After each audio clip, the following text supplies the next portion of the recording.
If you're like every other American or really every other living human on the planet, you're a little bit nervous about what might happen in 2 weeks when Americans go to the polls for the 2024 presidential election. And that is why we've invited Carl Allen back onto the show to calm our nerves a little bit. Hey, Carl, how are you?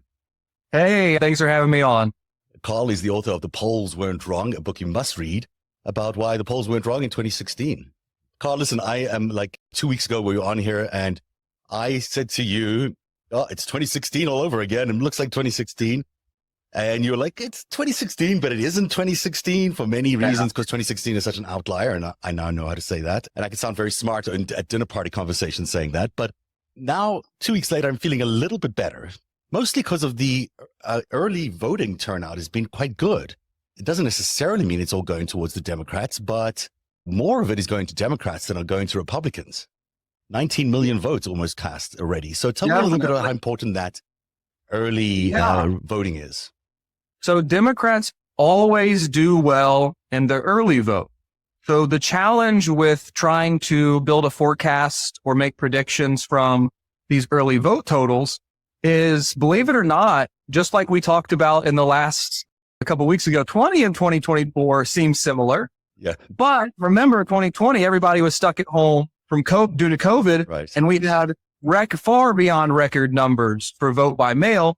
Democrats absolutely dominated early vote and vote by mail. Republicans made up the gap in huge numbers on election day itself. But as we know, in the swing states, in most of the swing states, it wasn't quite enough to gain back the lead. So Democrats have been talking about building this firewall, which is we have a lead going into election day. We know we're going to lose some, but we need to build out this lead as much as we can. The hard thing here is there's no real comparison for what's happening in 2024 because Democrats are expected to win early vote and vote by mail. The normal expectation we should have. The challenge is by how much in a good election for Democrats, 2024, how much would they win by the early vote? Yeah. In a bad election for Democrats, how much would they win by in the early vote? And the true answer is, and this is the most honest answer I can give you, is no one knows with certainty. We can build models, we can make informed guesses, but the reality is no one knows. So while Democrats are substantially ahead in the early vote in most of the important swing states, there are a couple outliers. Maybe Nevada is lagging a little bit, but Democrats are doing very well in the early vote, but this is expected. So the question becomes, how much do they need to win the early vote by to sustain the lead through election day? Which is really about what, Trump enthusiasm as we get to election day? Yeah. So Republicans tend to vote on election day. Conservatives, if you think about the term conservative by nature, they do things in the traditional way.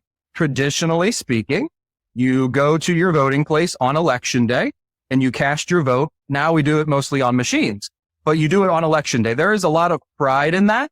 And believe it or not, I worked as a poll worker one year and I saw a ton of parents with their kids. And I said, oh, this is a very interesting and valuable lesson for their kids to learn. But that's part of the tradition. There's not much tradition in filling something out, sticking it back in the mail, and my vote has been counted. Conservatives and Republicans will win on election day, right? But it's all about how much and all about the numbers. So that's really interesting that more traditional voters are passing on the tradition of voting to their kids by going on election day. That makes a lot of sense. But in terms of enthusiasm, is there a way to measure how much enthusiasm is going on for Donald Trump right now? Full of disinformation, full of Elon Musk powered Russian disinfo being thrown into the market, the most incredibly stupid things coming out of his mouth, like Arnold Palmer's penis size. And yet here we are. Is that going to create any sort of enthusiasm around the Trump campaign? And are there any signs of that? Where he benefited in 2016 that people underrated is that him saying crazy, obnoxious, and stupid things got media attention. And that media attention was basically unpaid advertising for not necessarily his campaign, but just for him. Right. That served him in people who had never considered voting before. But 2024, Trump has been in and out of the news so much that even the crazy things he says, even the most outlandish, obnoxious, crude, There's a quote that came out today about him saying he wishes he had generals like Hitler's generals. That quote should be disqualifying. That quote should be in a normal election cycle would be with Trump. It'll barely be news for 2 days. Right. So the enthusiasm that Trump benefited from in 2016, he still has his base. He still has his 45, 46, 47% that will turn out in every swing state. But new registrants, new voters, believe it or not, and I do believe that this is probably a better measure of which party has the most enthusiasm.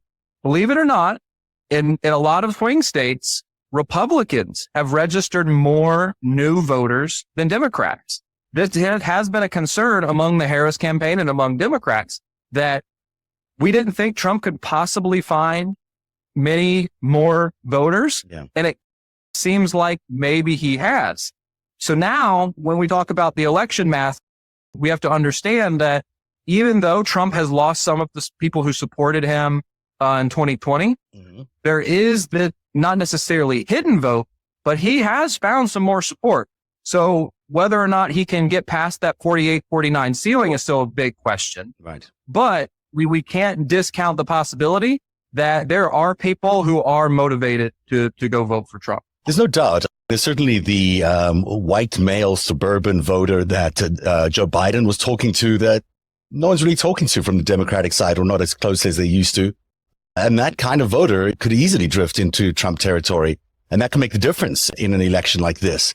The other part of the enthusiasm might be Elon Musk giving away $1 million in money every day for the next 14 days. It's insane that you can do that, but he is doing it. Could that be accounting for some of the enthusiasm, or is it just a stunt in your opinion? It's a stunt for sure. Yeah. Whether or not it's an effective stunt remains to be seen.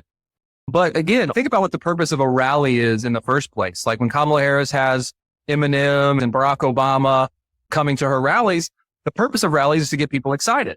So when you can't generate this kind of organic excitement from big name speakers, important people telling you why you should go vote, you can do it somewhat inorganically. Right. You can pay for it. And that is Elon Musk's mindset. I can't say whether it's good or bad or whether or not it will be effective, but I know from experience working with campaigns and seeing what works within turnout, get out the vote campaigns, money matters, but you cannot pay people to vote for you. Not legally, but even theoretically.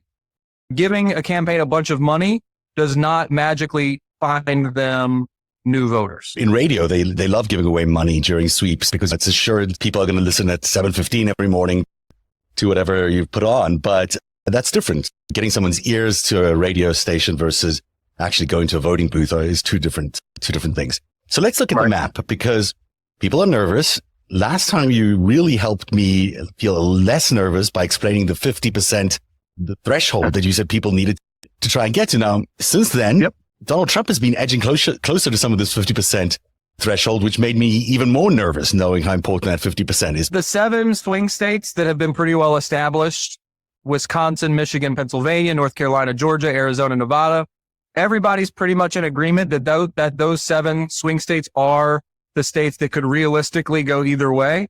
Anything beyond those states would be a blowout. For Democrats, that would be something like Texas or Florida. For Republicans, that would be something like Maine or New Hampshire. So the 7 swing states we know are the most important states.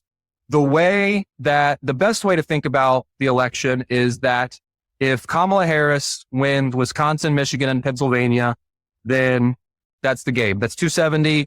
It is almost impossible for her to lose if she has won Wisconsin, Michigan, and Pennsylvania. I see you changing the colors there. This is her goal. If she can get here, she's there, basically. That's a win, and that's not a comfortable win. That's a very narrow win. But if she wins those 3 states, then that's the election. Right. The most important state that I think everyone would agree upon is Pennsylvania. Yeah. Pennsylvania isn't just important because it's a swing state. The reason Pennsylvania is so important, you see how many electoral votes Pennsylvania has? 19. If Harris loses Pennsylvania, but maintains a slight margin of victory in Wisconsin and Michigan, now in order to make up that 19 loss, She now needs to find 19 somewhere else. Where can she find it? North Carolina. No single state, Right. no single state can get her to 270. Right. She needs some combination of two states, but Arizona plus Nevada does not get her to 19 either.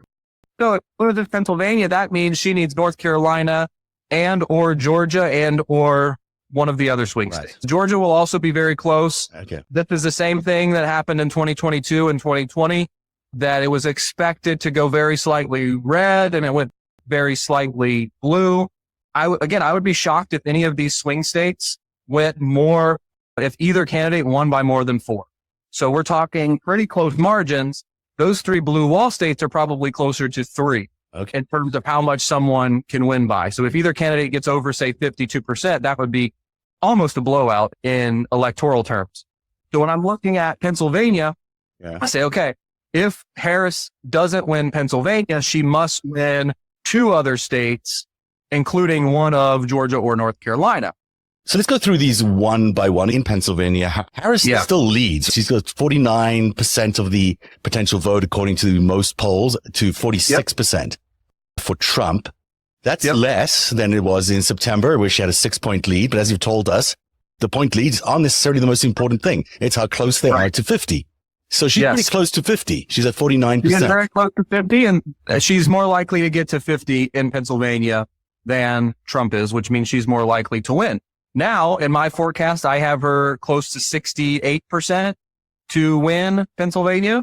538 and others have her much lower. Mhm. But in my forecast, in my calculations, I think she's more likely than not to win Pennsylvania. The state that is very close, in my opinion, the state that is closer for Harris is Wisconsin. Wisconsin has traditionally been a tougher state for Democrats because of their demographics. Pennsylvania has huge cities that turn out in big numbers for Democrats, and that's pushed them over the top in the past few elections. Wisconsin doesn't have quite that concentration of urban voters in the big cities to run up their vote totals. And so for that reason, in 2020, it was very close. And in 2016, I believe they lost Wisconsin.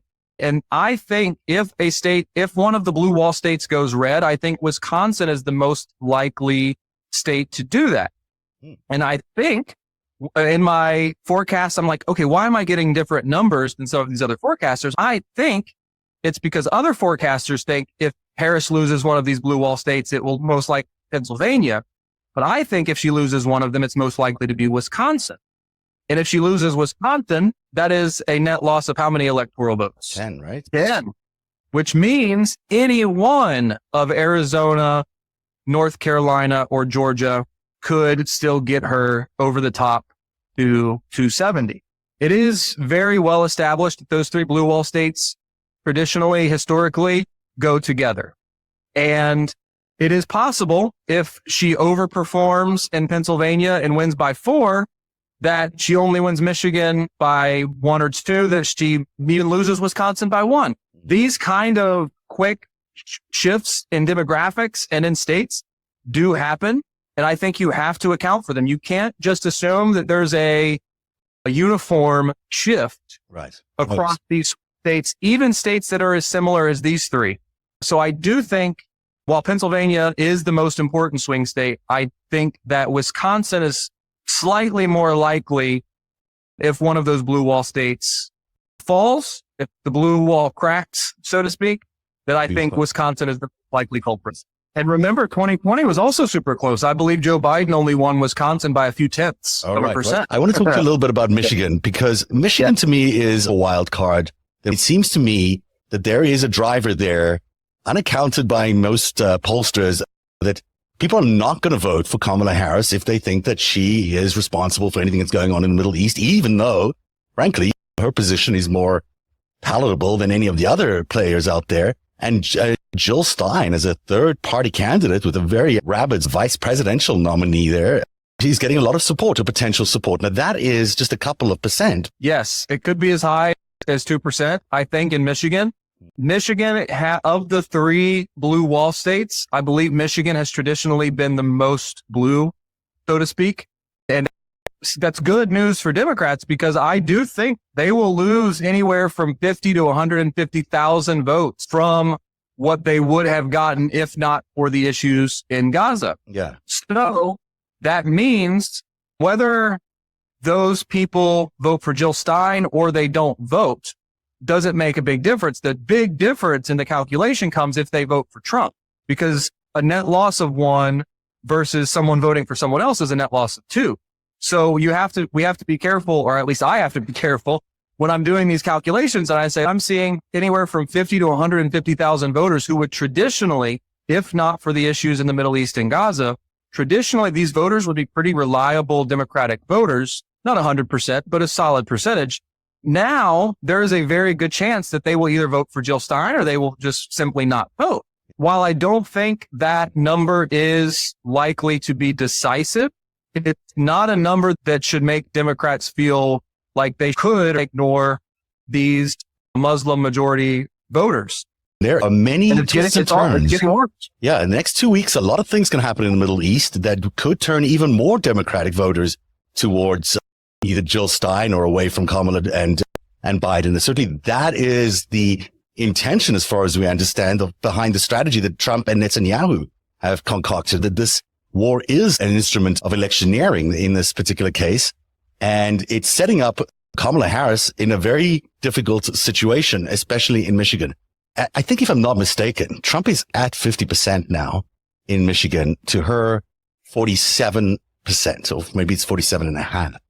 In a poll somewhere, that was true, but in the average, it's very close. And in the polling average, I have Kamala Harris slightly ahead at 48.5 to Trump's 48. Okay, good news. Whenever you're looking at individual polls, we have to be careful. But Yeah. when we zoom out, we take an average. Trump has improved a little bit since the last time we spoke. Mm-hmm. Harris's numbers have remained relatively flat. But again, when we zoom out and we take an average, Harris is still the favorite, or at least in my forecast, she's ahead in all of those blue wall states. So we have to be very careful of saying, oh no, this poll has Trump at 50. Yeah. An individual poll, if Trump's true support is 48%, we should expect an occasional poll that shows him at 50%. We should expect some that show him at 46. Trump is very not covertly intended to sow chaos in the world to his own political benefit. And it's a very sad state of affairs, but we can see it. He's acting and he's very overt about it. Right. With Gaza, when he's working with Netanyahu to cause chaos, with Putin in Russia, talking about Ukraine. When Trump talks about Ukraine, he's trying to tell people that he would be a better president because he would let Russia do whatever they want. Who cares? And I think that was a quote from his vice president, J.D. Vance. Who the hell cares? Yeah. What happens to Ukraine? A lot of people care what the hell happens to Ukraine. When you're siding with these authoritarians, that's a pretty solid red flag that you don't care what happens to other people as long as it benefits you electorally. So whether or not it's successful, that is a clear strategy of theirs. Absolutely. And of course, it means Putin will then start picking off some other states, or he's expected to pick off some other states along the Ukraine borders there. We're going to stick to Democrats win the blue wall, because ultimately that's what the polling is showing us, right? We're not seeing anything, or are you saying that you are seeing something that actually says that any of these are going to not flip to where we think they're going to flip? I'm not confident enough to say that Pennsylvania will go blue. I'm very confident that California will go blue, right? Yeah. Oregon will go blue. Colorado, I'll even step out of my comfort zone a little bit. These others. There's not enough data to support that those states will definitely go blue. Right. So that's why I encourage people to put probabilities on things, to say, okay, I think it's better than 50-50. I do think they're all better than 50-50 across the board. Are they 80-20? Probably not. You're right, making all the right cautions. I'll own this forecast. It won't be yours. We have to make some assumptions here. Otherwise, we'll end up in the same map we started off with. But let's go with these. And your caution is absolutely right. We don't know for sure. If we knew for sure, we wouldn't be worried about the next 2 weeks. But hey, if I knew for sure, I would. If I knew for sure what would happen, I would be extremely wealthy because of all these prediction markets with all the money in it now. But right now, you've got us at 270 for Kamala Harris. She's able to eke out a victory here. Donald Trump is at 246, but it's not a totally decisive victory. 270 is not comfortable for anybody, and who knows exactly how that would pan out in the states which different I'm not going to be able to describe that well, but that the different districts, it's not a winner-take-all strategy. Let's put it that way. Let's look. So then the next big thing, and you can tell the nervousness or the anxiety in the Trump campaign by the fact that he's in North Carolina today and he's doing a rally which he wasn't expected to do in a place that is just a short while away from where he was yesterday. Because North Carolina is a very interesting proposition for the Democrats this year. Kamala Harris has been there many times. She has really backed this particular state, and it seems to be panning out for her. There are different polls, but Harris has gained a slight edge in North Carolina. She's at 49 to Trump's 47, or 47.1. That's pretty good. And there was one Quinnipiac poll that just came out, which puts her at North Carolina, Harris as 49, Trump 47. For North Carolina, remarkable that she's got a 2-point lead there, and it seems to be sustainable across multiple polls. Is she likely to win that? She is much stronger than I expected in North Carolina. And I've been skeptical of it, and because it has traditionally been a slightly red state, but it's been trending Democratic and over 2016 to 2020 to now. So Kamala Harris is a slight favorite to win North Carolina. She's slightly less of a favorite than I would say in Pennsylvania or Wisconsin, but she's on the right side of 50-50. Better than a coin flip. If you asked me to put $5 on a coin flip, I would rather bet Kamala Harris to win North Carolina than I would bet heads. That's where I'm at in North Carolina. I would not be shocked if Trump got to 50 and Harris only got to 49, nor would I be shocked if Harris got to 51 and Trump only got to 48. Those states are extremely close. The wild card in North Carolina is the governor's race. Right. The governor's race there is very interesting. Stein and Robinson. Stein is the Democrat, Robinson the Republican. Yeah. Prior to Robinson having some huge scandal causing him to become extremely toxic, that race was expected to be somewhat close. But with these scandals, Stein is almost certain to win in North Carolina. And so the question becomes, is Robinson so toxic, so bad for the Republican brand that actually pulls Trump down? Even if it's 1%, that could be decisive. That is something that is actively happening in North Carolina. They both have these same kind of weird, wacky taste sexually that they have. Isn't it amazing? Isn't it amazing that Trump has all of these scandals and just bounces off of him, no big deal. Yeah. But then a member of his party has a similar scandal, and then that is suddenly disqualifying for their campaign. So it is interesting how MAGA has changed our perception of politics, but also there's still a little bit of, okay, this is disqualifying, right?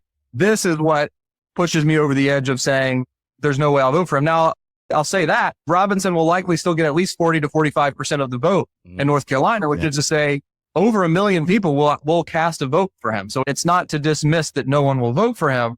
But if there were ever an issue that a candidate lower on the ballot could actually harm someone on the presidential ticket, I think this could be a place where we see it happen. What I find really fascinating about North Carolina is some smart Democrats have been running a very interesting media reallocation campaign in North Carolina. I think at least one major TV station that was acquired by a more liberal-minded group. And one of the reasons North Carolina having issues like this where the scandal still sticks is that the media is doing its job. They're big enough to make a difference when people still watch local news. And I think that's why you're seeing North Carolina being such a surprising state this year. It might be easier for her to win North Carolina than to win Pennsylvania or Wisconsin or Michigan. She's got more momentum there. Her polling has not moved around that much. She's been consistently at that level since the last few weeks. She's been on the ground there a lot. Scandal involving the governor there as well. Feels to me like that could be a safety net for her and hedge against some of these potential blue wall states collapsing. That is exactly right. So from a campaign strategy standpoint, everybody knows the 3 blue wall states are the most important. But from a mathematical standpoint, they have to hedge their bets. They can't just count on winning those 3 blue wall states. The reason that they're campaigning so much in North Carolina and Georgia is because they understand that these safety nets that they can maybe build for themselves there, that if they lose Michigan, if they lose Wisconsin, even if they lose Pennsylvania, they can make up those electoral votes elsewhere. And so that's where North Carolina comes into play. That's where Nevada comes into play. And again, I know you're not as high on Georgia, but let's talk about Georgia. Yeah. 16 electoral votes. Currently, I think we're seeing Trump further ahead than Harris. I think he's been able to regain real momentum there. Yep. In some polls, I think he's up as high as 52% to Harris's 45. Now, I don't know if, these are just individual polls, but reliable individual polls. Overall, Georgia is not as close. So with that 7-point gap there, why are you so confident that something there could happen for Kamala? Well, Georgia has a lot of things going for it, including the fact that the Democrats just won it in 2020. Mm-hmm. So the playbook is there in Georgia. When Democrats turned to Georgia blue in 2020, it was highly unexpected. Right. Because, to your point, polls did not have them leading in Georgia. They were underdogs in Georgia. They probably had about a 30 to 40% chance to win there. But what ended up happening is Georgia had super turnout, mail-in vote, and things like that. These big counties, Fulton County, the counties around Atlanta, their turnout was so high, and they ran up the vote total so much higher than expected that very slightly, Georgia was decided by less than 1%. But in Georgia, we had this similar surprise. So when we're looking at individual polls, Trump at 50, Trump at 49, Trump at 45, none of that would surprise me. The truth is probably somewhere in between. I think Harris and Trump are both very likely to get 48 to 49%, but somebody has to get more. Somebody has to get over 50. I do have Trump slightly favored in Georgia, but North Carolina and Georgia are so close that them going separate ways, we're talking plus or minus 1 point. Wow. Is brilliant as I think my forecasts may be. I could never claim or be so confident to say I can be plus or minus 1 point.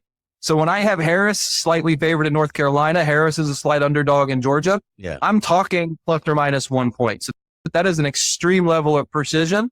I would not be surprised if they both went red. I would not be surprised if they both went blue. Those states are very close. Now, if she wins Georgia, it throws her way above 300 already. That'll be if she's able to win the blue wall states and North Carolina plus Georgia, then she's very comfortably won the election, right? I would be pretty confident that if she wins Georgia, that almost certain that she's won the election. So I'm going to leave it at red for now, because I think your caution about it's not being as wide a lead for Trump is absolutely accurate.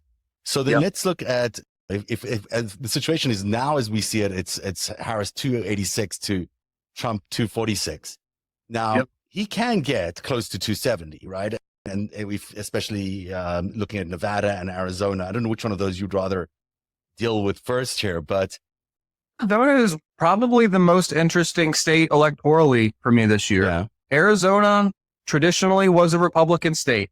It was a moderate state that favored conservatives, traditional. John McCain is probably the most famous politician from Arizona, and he was notoriously a moderate Republican. And he famously was anti-Trump. And Trump's demeaning of John McCain, and honestly, anyone who doesn't fall in line with what Trump says is good, had cost him and Republicans a ton of support across the state of Arizona. We know Democrats picked up a Senate seat there in 22. They won it in 2020. Republicans lost a governor's seat there. And right now, what we're seeing in Arizona is this huge gap between the senator in Arizona. Ruben Gallego is consistently polling at 50. He's not getting one poll at 52. He's consistently polling above 50, 51, 52, up to maybe even 55. And he's a superstar there. People love him, and he's going to do well. Yeah, he's doing very well.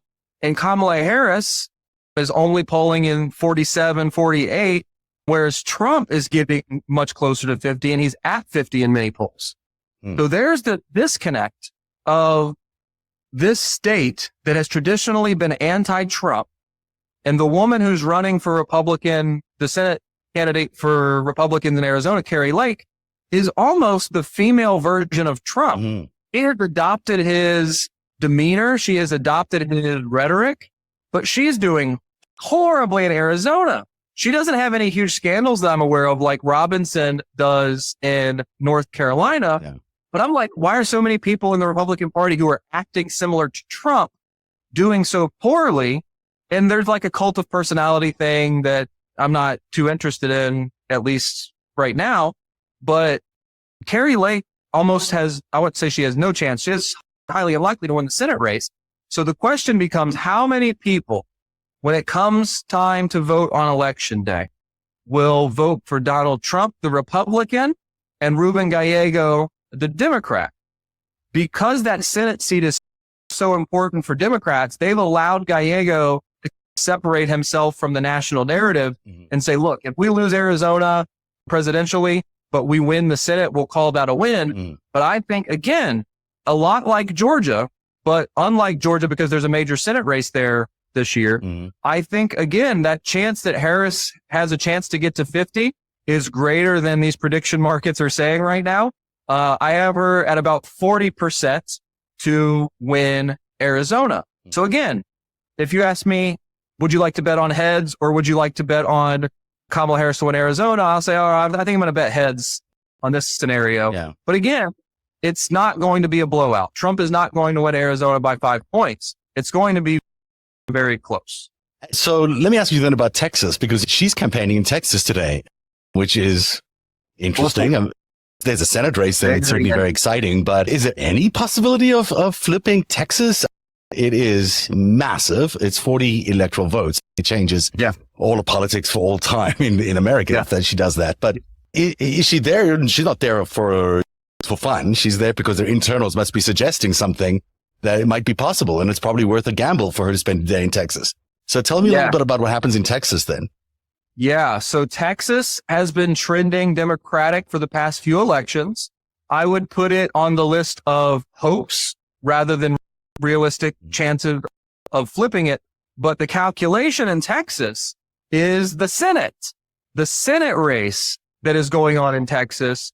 The candidate there, Colin Allred, will probably outperform Kamala Harris on the ticket. Yeah. And Kamala Harris campaigning in Texas is what I would call a calculated risk.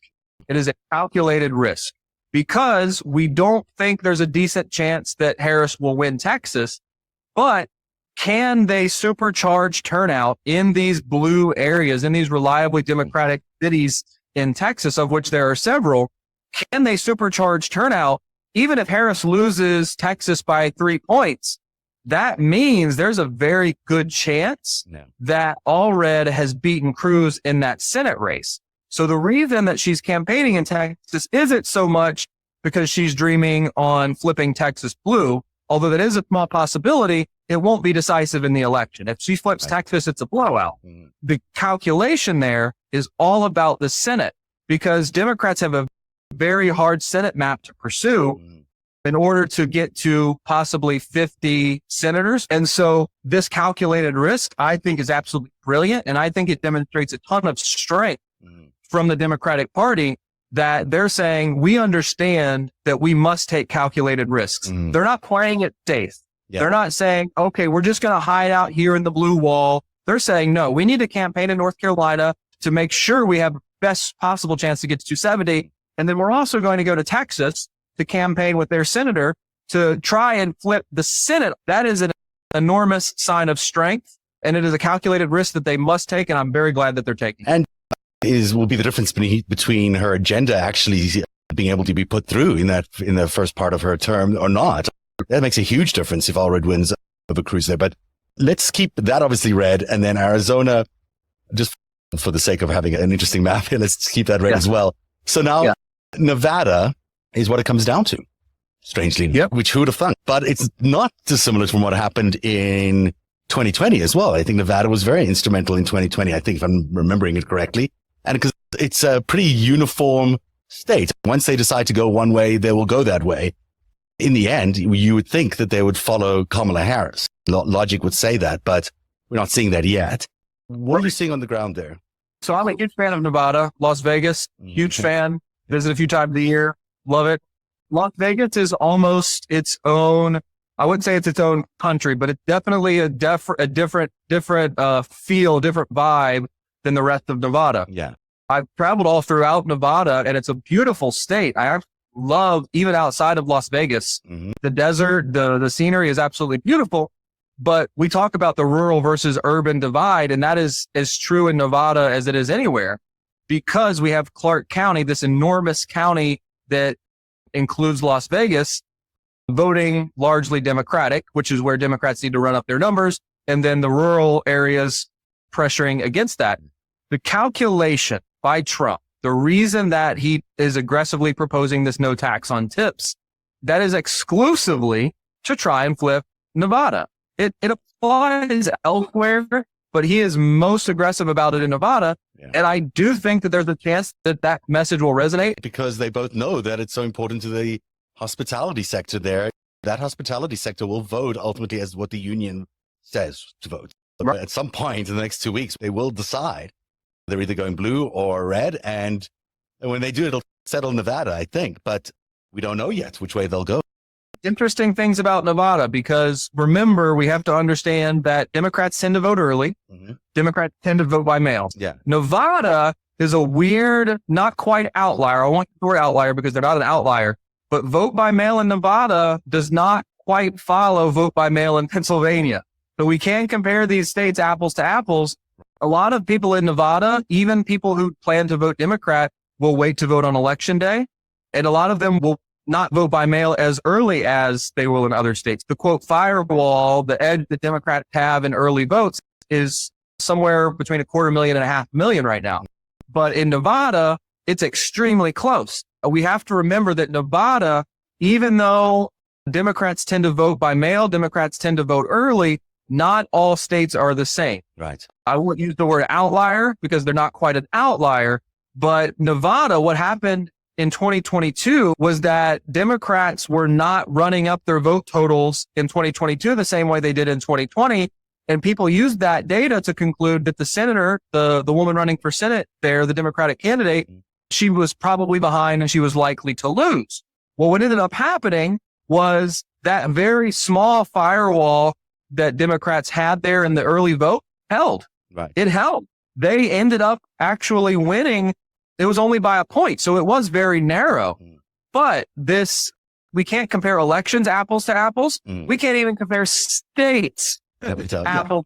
So what's happening right now in Nevada is it is still very close in the early vote between Democrats and Republicans.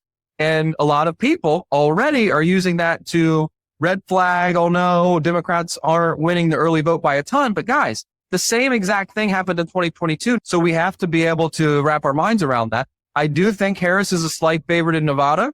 And again, if we do use the coin flip analogy, I would rather bet on Harris to win Nevada than to bet heads. But Nevada and Arizona, I think Nevada is more likely to go blue, whereas I could see Trump winning Arizona by 3 and losing Nevada by 2, for example. North Carolina and Georgia will almost certainly go together. We're talking 1 to 2 points to separate them. I think Nevada is going to go blue just because of the union there. I feel like it's still, they're more naturally fitting with Kamala Harris and the Democrats, and that's where they're more likely to land. And Arizona, I think she's not campaigning in Arizona for a reason. She does not think she's going to win Arizona. And I think Gallego is looking for some distance there. Let's assume that this is what it will look like. This is possible. Let's not even call it likely. Election night for forecast of 292 to 246. That should make every Democrat, including the Kamala Harris campaign, quite comfortable and maybe feeling maybe half good. Not quite good yet, but half good. Because yes, they can lose Wisconsin and still win. They can lose Michigan and still win. Can they do Pennsylvania and still win? Yes, they can. Any of those could fall away as long as she wins North Carolina. Yep, that's correct.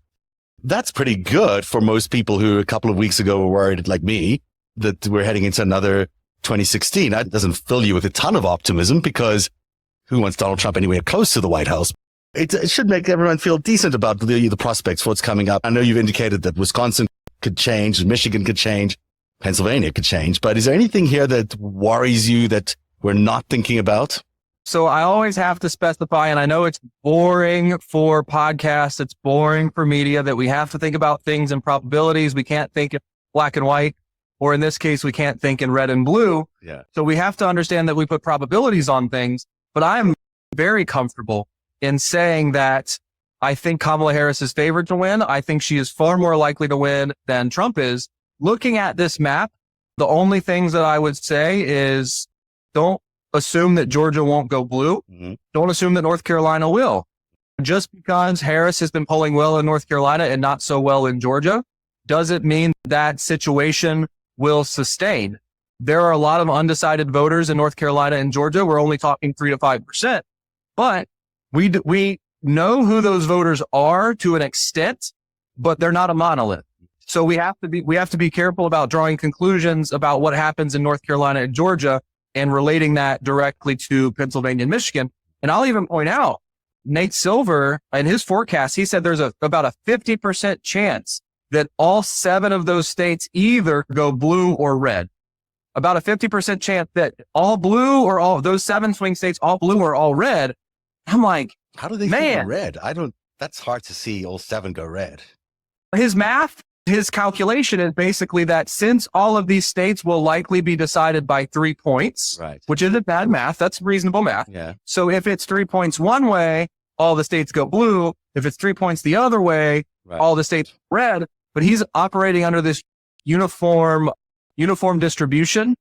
And as we saw in Florida in 2020, that uniform distribution doesn't always work. Mm-hmm. So what happens in Georgia, let's say Georgia is 3 points one way, that might only correlate to 1 point in North Carolina, or it might correlate to 5. Mm-hmm. They don't always go that close and that confident of a number that they go one way or the other. I'm not seeing that in my forecast. I do have the most likely outcome. All the swing states go blue, or all of the swing states minus Georgia or North Carolina. And then followed by, I think this map is 3rd or 4th most likely in my forecast. We're talking 5 to 10% probability that this exact map happens. Hey, I'll tell this to you and I'll tell this to your viewers. If you think you know exactly what map will happen, you can find anyone to give you 10 to 1 odds on your money, because that's an extremely hard calculation to make. So this is the 4th most likely. What was the most likely you said was all of them go blue, right? Correct. Yep. All of them go blue is the most likely scenario or most likely outcome in my forecast. But to Silver's credit, he understands that all of these states are correlated. Yeah. So let's say Kamala Harris does 2 to 3 points better than expected. Yeah. There's a good probability that all of these states go blue. Right. But 2 to 3 points better than expected doesn't necessarily mean Arizona goes blue, for example. Right. Doesn't necessarily, Georgia doesn't necessarily mean North Carolina. That would be a landslide. They will have fun. And wow, that would be lovely to be sitting here on November 5th and say there's a landslide for Kamala Harris. Maybe we'll see it. Who knows? It is a lot of enthusiasm. I don't think we're registering. I think the early voting is very positive. And it seems to me, judging by the last 2 big elections, once you've built in that lead, it's really hard to defeat that. It is. A lot of people to show up in one day versus a lot of people distributed over a few weeks. Just the logistics of it is complicated. Yeah, it is. And again, to their credit, Democrats have done a very good job of promoting early voting. Mm-hmm. Because early voting isn't just better from a strategic perspective. A bird in the hand is worth 2 in the bush. Not only can banking votes favor Democrats, but that also allows them to wisely allocate their funding. They say, these people have already voted. Thanks. Good job, guys. We can now spend more money chasing down these people who haven't voted yet. Whereas Republicans in 2020, they were trying to chase down a bunch of people who hadn't voted yet. Yeah. They were actively discouraging people from voting early. And I'm like, all right, if your opponent makes a mistake, let him kind of thing. Yeah. That's what happened in 2020. The reason I am more optimistic than most in 2024. Republicans have started encouraging their voters to vote early. Yeah. One term that I've seen used and I really like it is called cannibalizing their vote. Yeah. Traditionally, Republicans have voted enormously huge numbers more than Democrats on election day. Right. But they're moving the numbers from election day to early vote in many cases. Points. And they're celebrating that they're not losing the early vote by that much anymore. And I'm looking at this and I'm saying, okay, but how much of their expected election day vote is now just moving to their early vote? Right. So we're in a situation right now where I'm telling people to be wary of this, that don't expect Republicans to run up huge numbers on election day. Right. We could end up in a situation where we're all sitting watching the votes being counted, and a tweet comes out that says, I don't know where the Republican voters are. Yeah. Because a lot of them have already voted. And so I'm not preparing for that. I'm preparing for everything. But that is a very real possibility that we've never seen before. Just like with the mail vote in 2020, some states counted the mail vote first. Some states counted the mail-in vote later. And so we had to prepare ourselves for that blue mirage, red mirage thing. 2024, we have to prepare ourselves for, hey, Republicans might not run up huge advantages on election day itself. Right. And if Harris does end up holding a lead of 3 points, 4 points in these swing states, that's not even unexpected because some Republicans are trying to move their vote from day of election day to early vote. It's strategic. It makes sense. They should be doing that. But as a consequence of that, they are costing themselves that election day vote that we had previously expected might not be there in 2020. And the election day vote is important to them if they try to do another stop the steal kind of thing. They need to be able to say on election night, hey, these elections aren't unfair, aren't accurate. He'll try to do that, I think, just what he's indicating. If the numbers aren't there, and people keep bringing this up. Yeah. And I expect if Republicans lose, they will desperately cling to whatever excuses they can make for why they didn't win. Yeah. Some of those excuses could include polls. Some of those excuses could include prediction markets and poly market. And at the end of the day, I am more than happy to look these people in the face and tell them, I cannot tell you how little your inability to understand basic math matters to how many people vote. It doesn't matter. Yeah. I don't care what the prediction market says. As a guy who wrote a book called The Polls Weren't Wrong, I don't even care what the polls say. If we count the votes and you lost, then you lose.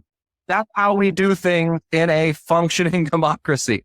If Republicans lose in 2024, they will cling to any number of desperate, half-assed excuses as to why they lost. The prediction market says this, the poll said this, and I am more than happy to come on your podcast to sit in a meeting room with strategists or with maybe people who don't understand the numbers as well and tell them, yeah, that happens sometimes. Sorry. We've also got the polling. It seems to be consistent this year. Like we're not having a lot of outlying polls, as we seem to be seeing very similar ranges. If what you're saying about election day turnout is accurate, then we won't have that sort of red mirage. Then you could see a blue wave. I don't want people to suspect that's going to happen or even feel optimistic. They should still operate like this is a tight race and it's still a toss-up, really. It will be a tight race. Whether it's 1 point or 3 points, that's a tight race. Yeah. Everybody has to vote.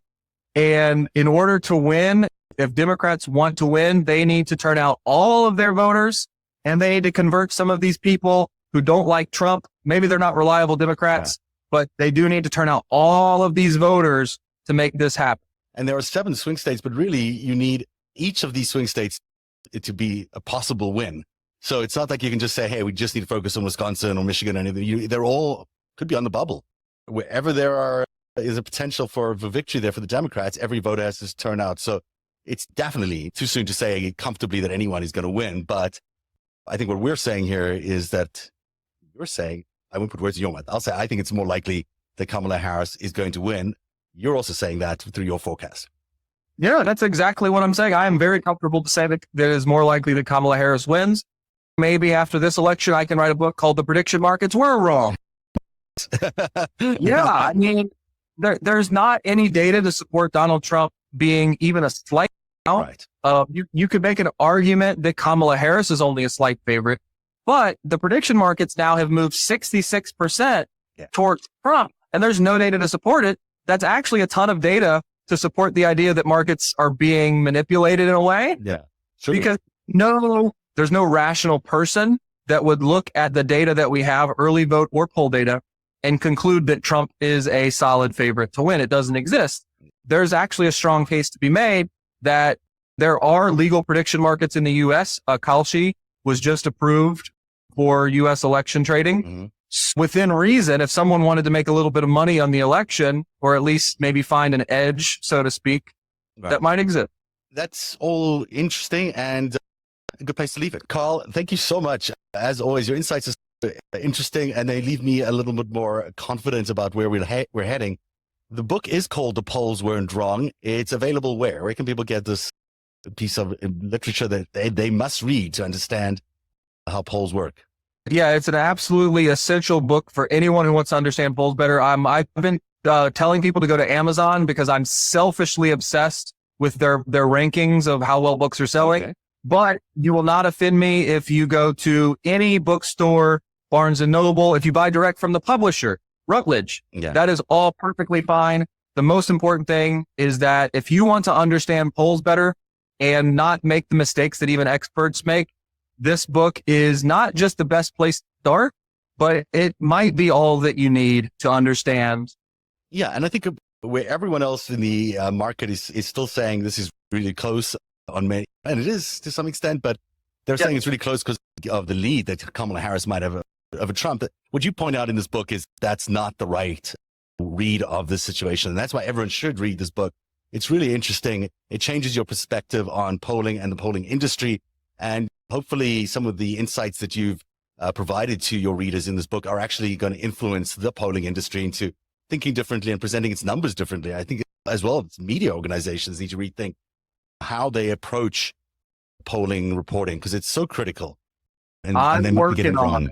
So to give you an idea, I had all of the content for this book by 2020. Yeah. Been sitting on this stuff for almost 4 years, and I had to get this out. So the research that I did started in 2018. My next projects, the next things that I'll be working on, I'm already laying the groundwork for, and I hope you'll help me get there. Thank you again for having me on. The book is very important. There's more to do, but if we have an informed population, if people understand how the errors that some experts and media make, then we can, as an informed society, get past those misunderstandings. I've sat in so many newsrooms in the United States, network and local newsrooms, where you look at those poll leads and you say, okay, this is just the way it is. She's 3 points ahead. She's going to win. That's not necessarily the case. And it doesn't take that much of a reorientation to think differently about the numbers. And if newsrooms did that, we might have a more reliable polling sector, but also a more trustworthy and believable media sector, which wouldn't be a bad thing at all. Carl Allen, thank you very much for being on the show tonight. And we'll have the information about the book and where you can buy it, as well as Carl's handle on X or Twitter. And we might even try to get another show in before we get to the election day with you, Carl, because it's always fascinating to talk to you. And tonight was really interesting. I'm so glad we went through the map. Thanks for having me again. One day, you'll tell the story of autocrats, crooks, and kings who came for our freedom.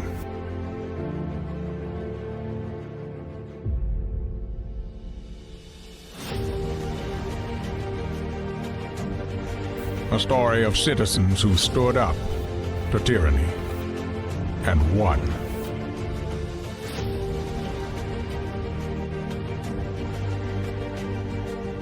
The people prevailed and renewed an old vow to a more perfect union. And that was just the beginning. The story continues. Narativ, where truth lives.